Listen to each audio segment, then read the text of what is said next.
going to be a really good day. A really good day. So, as we've been talking to you for a while, have you been listening to us for a while? We've been explaining in lots of different ways how this process works, because we have been wanting to lay new pipes with you from the beginning that we began flowing in this way. We've been developing new analogies in order to explain the laws of the universe, because you've been living among the laws of the universe and haven't been that aware of the laws of the universe. So we've been making the laws of the universe more obvious to you. Yes? So today we're going to make them so obvious you can't miss them. You will never not understand the laws of the universe and your relationship to them again, because you are the creator of your own experience. So you sift and sort and you ask for things that you don't really expect because you haven't practiced the expectation of them. You want them, but you don't expect it, meaning you haven't practiced it, meaning you don't believe it. Not here, not now, not right now for you. You don't believe it for you. If you did, you'd already be living it, you see. You are living what you're expecting. Let's put it that way. So if you expect not to get what you want, then you don't get what you want. But if you expect to get what you want, then you get what you want. You get what you practice. You get what you expect. You get what you believe. You get what you vibrationally offer chronically. So you've been asking, and you've been delivering your desire in its purest rocket of desire form to your vortex. And the source within you has been keeping that vortex in vibrational beingness by your inner being's attention to it. When you want love, we focus upon the love that you want. When you want well-being, we focus upon the well-being that you want. When you want vitality, when you want flexibility, when you want good times, we focus upon these things that you want. So we keep that light going, so to speak. So there's this vortex that contains all of this high-flying, good-feeling stuff that you've been asking for. It's in your vortex, and it is a reality that you can realize when you get vibrationally up to speed with it. Just like you can't set your radio dial on 101 AM and hear what's being broadcast on 97 FM, your frequencies have to match up. And they have to match up pretty close, don't they? You get off just a little bit and you don't hear what you mean to hear. And these frequencies have to match up, and they have to match up closely as well. So as we've been talking about the vortex for a while, we've been talking about this vortex that holds what you want. And then we began explaining to you that you can put things in that vortex all day, every day, and you do. But unless you are doing something about becoming closer to the vibrational frequency of your vortex, you're not realizing, it's not manifesting. You can't find it. It feels like a fairy tale to you. You want some of the evidence of it to come into your experience. So then we began explaining to you that you've got a point of attraction which you have control over. That's the step 3 part of the equation. Grid knowledge, grid awareness, grid control is step 3 part of the equation. It's what I'm doing with my point of attraction right here and now.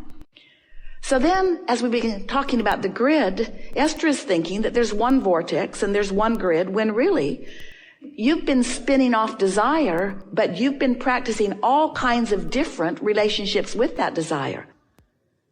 And so you've got a grid that feels like depression, your point of attraction. You've got a grid that feels like frustration and overwhelmment. You've got a grid that feels more like hope, and you've got a grid that feels like belief, and you've got a grid that feels like knowing. In other words, you have many different grids that you practice occasionally. What we want to put to you is, where's your practice grid? What's your set point? Where do you usually hang out? Esther would say, truthfully speaking, in response to her life as she is living it now, and as she has been living it for quite a while, it falls often in the range of overwhelmment. More stuff to do, more places to go, more people to see, more things to do in any given time than I really have allowed myself time to do. So she hangs around in overwhelmment. So guess what the universe keeps delivering to her? More to do than she has time to do in any given point in time. And guess what she talks about? So as long as she practices a grid of overwhelmment, she doesn't do it all the time, but enough that she has overwhelmment frequently. As long as she practices a grid of overwhelmment, that's what her reality is. That's how much of what's in her vortex she's allowing herself to realize. Now, she has strong determination, so she gets a lot done, more than almost anybody you will ever meet, more than almost 10 times anybody that you will ever meet. She gets a lot done. But there's ease in her vortex that she doesn't allow. There's more playfulness in her vortex that she doesn't allow. In other words, she's practicing the I'm going to get the job done, do or die vibration. But there are some other vibrations that she could practice that would yield her other relationships with life. Are you getting the point? You understanding what we're talking about? So we want to put to you, where's your grid? Not forever, not even what's your average grid. We just want you to be aware, what grid have I got going right now? Because whatever that spinning grid is, whatever that spinning point of attraction is, whatever you're feeling, others that feel like you feel are going to jump on with you. And those that feel like you want to feel are not going to jump on with you until you feel what you want to feel. So, my grid is spinning, and if I'm spinning in frustration, no matter how much I want things to lift up, no matter how much I want cooperative components to come in and assist me, the cooperative ones with what I want aren't available to me. Only the ones who cooperate with where I am are available to me. So everybody that's on my spinning disc, I've invited. And all the ones I want, I'm uninviting. Don't you like knowing that? Well, you like knowing it if you believed you have control over your disc. You like knowing it if you believe you have control over your grid. And you do have control over your grid. You're just not going to change your habit of thought all at once. But we think it helps to know that you can choose a spinning grid. You can choose the depression one, or you can choose the overwhelming one, or you can choose the high-flying, good-feeling love one. You can choose the everything is working out for me all the time one. You can choose, and the more you choose it and the more you practice it, even if you're only on it for 17 or 18 seconds, you've chosen it and you've got some momentum going. And that's the word that we want to introduce into this subject, momentum. Because when you choose, because of something that's happening in your experience, to get on one of those spinning discs, and let's say it's the one of overwhelmment, or let's say it's the one of discouragement, or let's say it's the one of depression, let's say it's the one of fear, let's say it's any of those that don't feel so good. When you choose one of those discs by virtue of what you're giving your attention to, and you give your attention to it for as little as 17 seconds, now another thought like it is going to join that thought, and now the momentum is greater. And now that that momentum has picked up a little bit, now it's easier for another thought like that to join it. And once you cross the 68-second point of focus, you've got enough momentum going that it's a little bit difficult at this point for you to choose another thought, unless you've been practicing another thought a lot. When you meditate, you stop thought. That helps. When you sleep, you stop thought. That helps. When you appreciate, you choose high-flying thoughts. When you make lists of positive aspects, you choose high-flying thoughts. When you sit and look through a deck of cards that are affirmations of what you want, that helps. When you give your attention to things that you want, that helps. And as you practice those vibrations for 17 seconds, and then more, and then more, and then more, and then more, you can get momentum going. We just want to point out to you that without meaning to, sometimes you get momentum going on a disc that you really don't want to be on, and then law of attraction just keeps delivering to you more of the results of the disc that you're on. And then you observe those results, and then you talk about those results, and so you practice that vibration, and then you get more of that vibration until before you know it, you say, this is my reality. And we say, it is your reality, but it does not need to be your reality. It's only a reality that's responding to the disc that you have been practicing. And you can practice different discs if you mean to, you see. So now you know everything we know. And the new analogies about laying a new waterway, a new flow path, laying a new receptacle, laying a new pipe, laying a new way for what you have been asking for to flow into your experience is not a difficult thing to do. Do you believe that you create your own reality? Do you accept that you are vibrational in nature first and foremost? Do you acknowledge that law of attraction is responding to your vibration?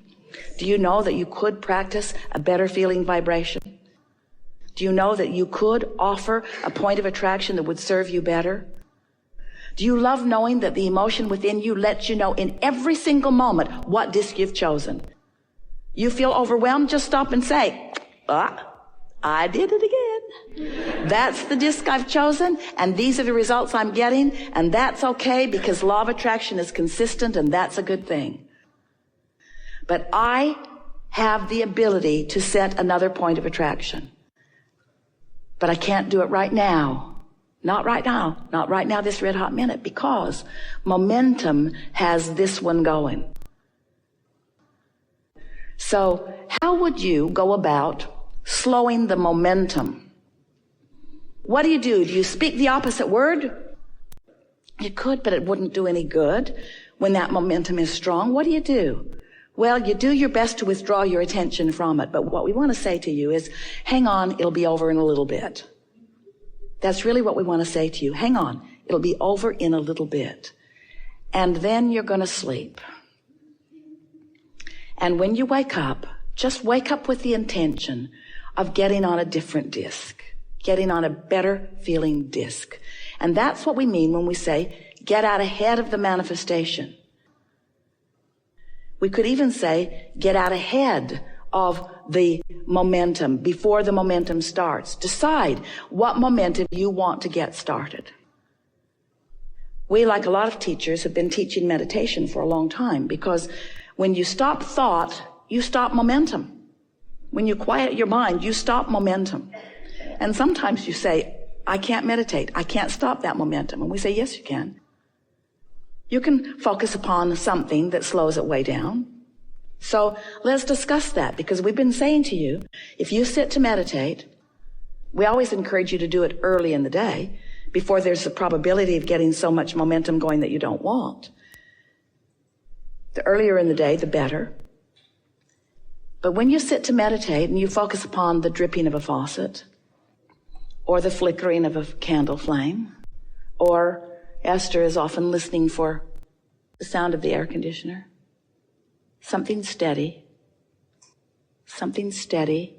something not full of thought or ideas, something that doesn't activate doubt or worry within her. Just, can I hear that? Can I hear that? Can I still hear that?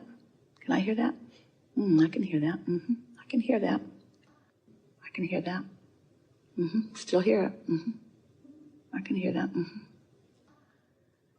Yep, I can hear that. I can hear that. I can hear that. Doesn't take much of that before any other momentum you've got going on isn't going on. And now, in the absence of contradictory thought, your vibration raises.